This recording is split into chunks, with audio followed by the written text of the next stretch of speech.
Hello everyone, जय हिंद। आज की इस वीडियो में हम लोग बात करेंगे यूपी पुलिस एग्जाम 2024 के लिए जीके का प्रैक्टिस सेट। यह जीके का प्रैक्टिस सेट है। इसमें लगभग हम लोग 40+ जीके का डिस्कस करेंगे। तो इसका पार्ट 1 अपलोड कर दिए गए हैं, यह पार्ट 2 है। तो आप लोग को एग्जाम से पहले तक आप लोग को जीके जीएस और हिंदी का प्रैक्टिस सेट यूपी पुलिस से रिलेटेड सारे ही प्रश्न को आपको मिलते रहेंगे। तो आप लोग चैनल पे नए हैं तो प्लीज़ चैनल को सब्सक्राइब कर दीजिए और बेल आइकन को प्रेस कर दीजिएगा। डिस्क्रिप्शन में आपको टेलीग्राम के लिंक मिल जाएंगे, वहाँ पे मैं आप लोग के लिए क्वेश्चन भी जरूर शेयर करेंगे। तो चलिए आप लोग चैनल को सब्सक्राइब कर दीजिए। वीडियो को स्टार्ट करते हैं। आप लोग आखिरी तक प्लीज़ देख लीजिएगा, आपको एग्जाम में जरूर आपको हेल्प मिलेंगे। आज का फर्स्ट प्रश्न दिया हुआ है, कोशिश कीजिएगा कि आप लोग सारे ही प्रश्न अटेम्प्ट करने के लिए। तो आज का फर्स्ट प्रश्न है कि आईसीसी T20 महिला विश्व कप 2023 डॉट डॉट में आयोजित हुआ तथा इस प्रतियोगिता का विजेता कौन सा देश रहा। तो इसमें दो प्रश्न पूछ रहे हैं। सबसे पहला प्रश्न है कि जो आईसीसी T20 महिला विश्व कप किस देश में आयोजित हुआ है। देखिए, यह आयोजित हुआ था दक्षिण अफ्रीका में। अगर इसका विजेता देश की बात किया जाए तो इंडिया और ऑस्ट्रेलिया के बीच मैच हुआ था, जिसमें ऑस्ट्रेलिया विजेता रहा था, यानी ऑप्शन नंबर बी बिल्कुल सही हो जाएंगे। नेक्स्ट प्रश्न दिए हुए हैं कि 26 नवंबर 1949 को अपनाए गए संविधान में कितने अनुच्छेद तथा अनुसूचियां थी। तो 26 नवंबर 1949 की बात कर रहा है। तो देखिए, उस समय की अगर बात किया जाए तो उसमें 295 अनुच्छेद यानी आर्टिकल्स थे और 8 अनुसूचियां थी। अभी वर्तमान में कितने अनुसूचियां हैं? 12 हैं। और ये कितने हैं? तो 545 हैं अभी वर्तमान में बात किया जाए तो अनुच्छेद। देखिए, यहाँ बात किया जाए 26 नवंबर को क्या मनाया जाता है, तो विधि दिवस यानी संविधान दिवस भी मनाए जाते हैं, क्योंकि 26 नवंबर 1949 को हमारा संविधान लिखकर पूरा हो गया था और इसे 26 जनवरी 1950 को लागू कर दिया गया था। तो ये कुछ एक्स्ट्रा फैक्ट हैं जिसे आप लोग जरूर याद रखिएगा। नेक्स्ट प्रश्न है कि 5वीं पंचवर्षीय योजना का मूल उद्देश्य था। तो 5वीं पंचवर्षीय योजना की बात किया जाए तो गरीबी हटाओ यानी गरीबी पे सर्वाधिक इसे जोर दिया गया था।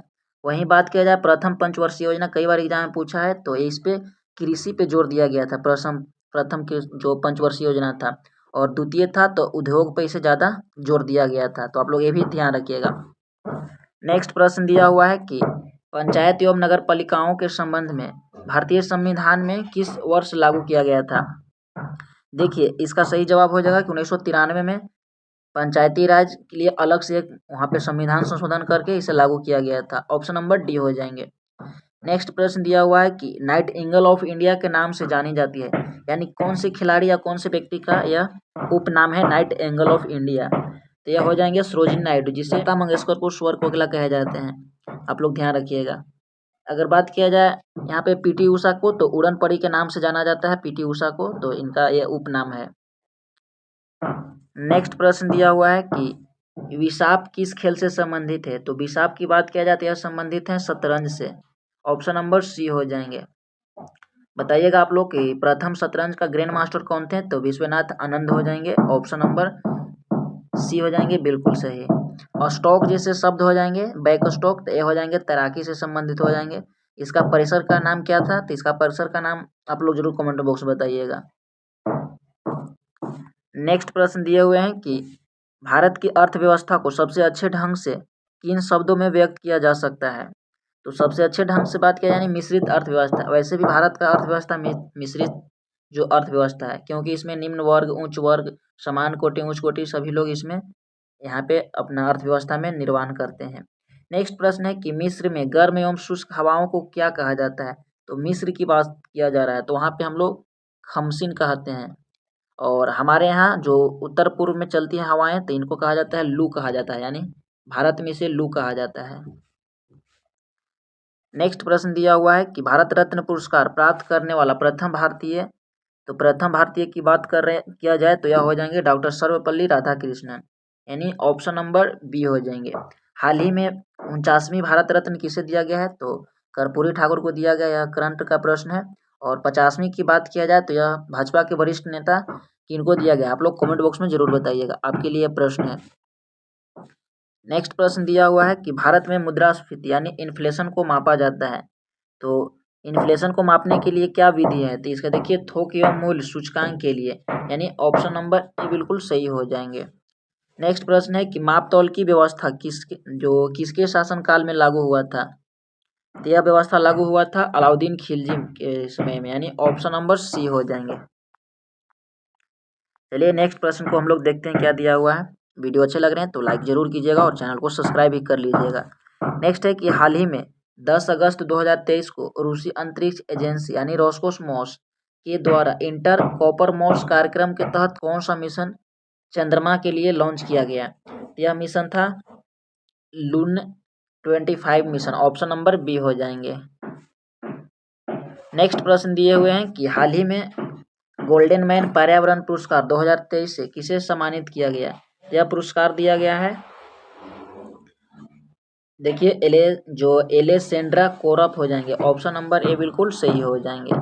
नेक्स्ट है कि किस व्यक्ति ने सर्वप्रथम बार कार्यकारी प्रधानमंत्री के रूप में पदभार संभाला। तो यह कौन हो जाएंगे, तो हो जाएंगे गुलजारी लाल नंदा, यानी ऑप्शन नंबर बी बिल्कुल सही हो जाएंगे। नेक्स्ट प्रश्न है कि संविधान के अनुच्छेद 368 का संबंध है। तो 368 का संबंध किससे है, तो इसका संबंध हो जाएंगे संविधान संशोधन, जिसके लिए भाग 20 में इसका प्रावधान दिया हुआ है, भाग 20 में संविधान संशोधन, ऑप्शन नंबर ए बिल्कुल सही हो जाएंगे। नेक्स्ट प्रश्न दिया हुआ है क्या है, नेक्स्ट प्रश्न है कि राष्ट्रपति एवं उपराष्ट्रपति दोनों पदों की रिक्तियां की स्थिति में कौन राष्ट्रपति पद का संभालता है। तो जिस समय राष्ट्रपति और उपराष्ट्रपति नहीं होते हैं तो उस समय भारत का यानी सर्वोच्च न्यायालय का मुख्य न्यायाधीश, ऑप्शन नंबर ए बिल्कुल सही हो जाएंगे। वर्तमान में बताइएगा कि भारत के यानी सुप्रीम कोर्ट का जो मुख्य न्यायाधीश कौन है, तो डी.वाई. चंद्रचूड़ है, यानी धनंजय वाई चंद्रचूड़। वर्तमान में लोकसभा के अध्यक्ष कौन हो जाएंगे, तो ओम बिरला हो जाएंगे। राज्यसभा के सभापति कौन हो जाएंगे, तो जगदीप धनखड़ हो जाएंगे। और भारत का महाधिकारी अटॉर्नी जनरल कौन हो जाएंगे, आप लोग कमेंट बॉक्स में बताइएगा। नेक्स्ट प्रश्न दिया हुआ है कि भारत का राष्ट्र ध्वज कब स्वीकार किया गया था। देखिए राष्ट्र ध्वज की बात किया जाए तो इसका स्वीकार किया गया था 22 जुलाई 1947 को, ऑप्शन नंबर बी बिल्कुल सही हो जाएंगे।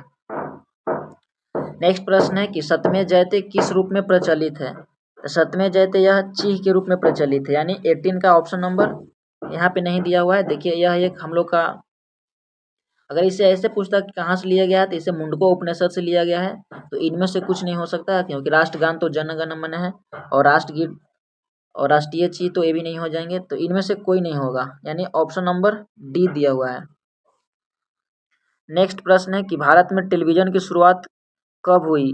तो टेलीविजन की शुरुआत की बात किया जाए तो यह हुआ था 1959 में, यानी ऑप्शन नंबर डी हो जाएंगे। नेक्स्ट है कि हाल ही में चर्चा में रहे देश यूक्रेन की राजधानी का नाम है। तो यूक्रेन का राजधानी हो जाएंगे कीव, ऑप्शन नंबर बी बिल्कुल सही हो जाएंगे। नेक्स्ट है कि इंडिया विंस फ्रीडम के लेखक कौन हो जाएंगे। तो इंडिया विंस फ्रीडम के लेखक की बात किया जाती है अबुल कलाम आजाद हैं, ऑप्शन नंबर सी बिल्कुल सही हो जाएंगे। देखिए डॉक्टर राजेंद्र प्रसाद को भारत के अजात शत्रु भी कहा जाता था। नेक्स्ट प्रश्न है कि एशिया की सबसे लंबी नदी, तो यांगटीसी नदी हो जाएंगे जो कि चीन में बहती है, ऑप्शन नंबर सी हो जाएंगे। और भारत की सबसे लंबी गंगा हो जाएंगे, भारत का कहेगा तो गंगा हो जाएंगे।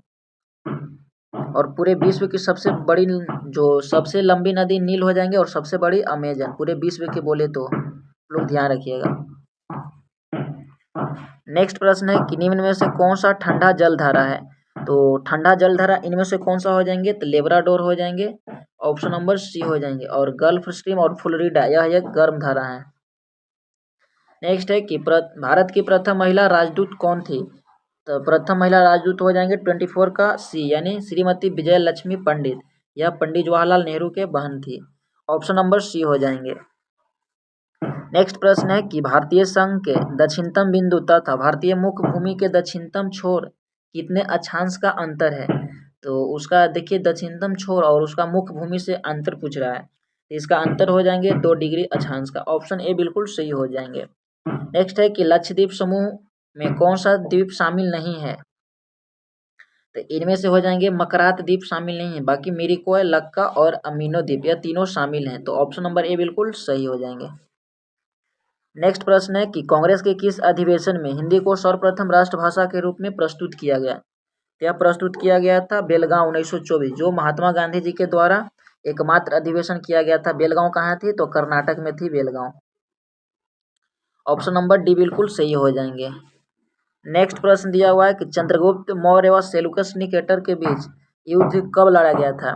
तो यह युद्ध लड़ा गया था 305 ईसा पूर्व में झेलम नदी के तट पे, ऑप्शन नंबर ए हो जाएंगे। नेक्स्ट है कि कपास की खेती से संबंधित कौन सा विकल्प सत्य नहीं है। इसमें से नहीं पूछ रहा है तो यह हो जाएंगे तापमान 45 से 55 आवश्यक है, यह बिल्कुल गलत है, यानी ऑप्शन नंबर बी हो जाएंगे।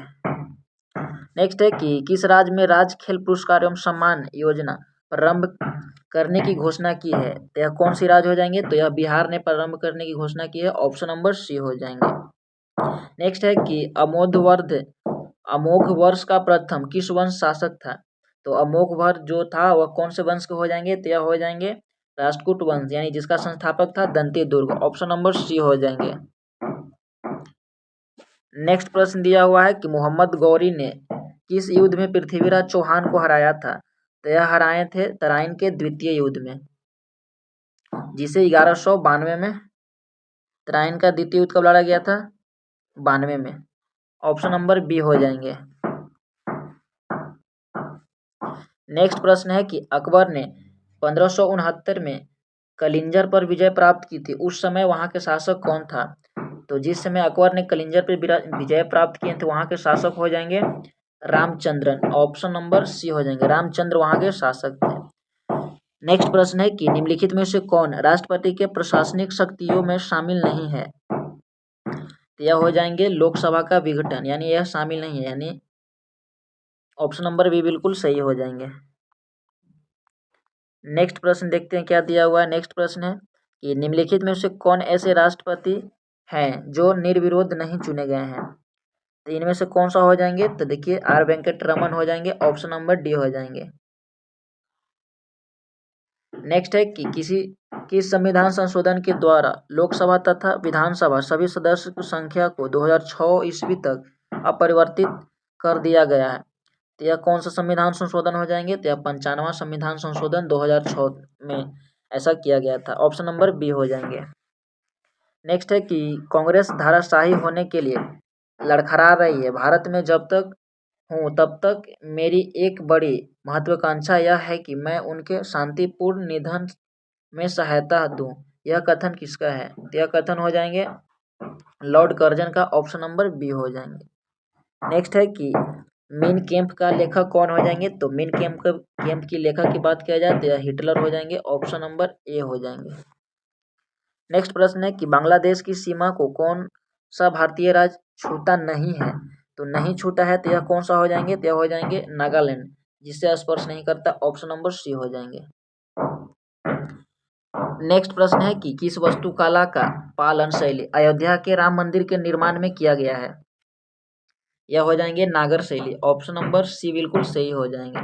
नेक्स्ट है कि राजतरंगिणी नामक ग्रंथ का फारसी में अनुवाद किसने किया था, तो इसका अनुवाद किया था मौलाना शौरी ने। वहीं बात किया जाए कि राजतरंगिणी का लेखक कौन था, तो राजतरंगिणी किसके द्वारा लिखा गया था, तो यह कल्हण के द्वारा लिखा गया था। तो कैसा लगा ये वीडियो आप लोग जरूर बताइएगा। आई होप कि आपको वीडियो अच्छे लगे होंगे। नए हैं तो आप लोग प्लीज़ चैनल को सब्सक्राइब कर दीजिए। मिलते हैं नेक्स्ट वीडियो में, तब तक के लिए बहुत बहुत धन्यवाद। Thank you so much. जय हिंद।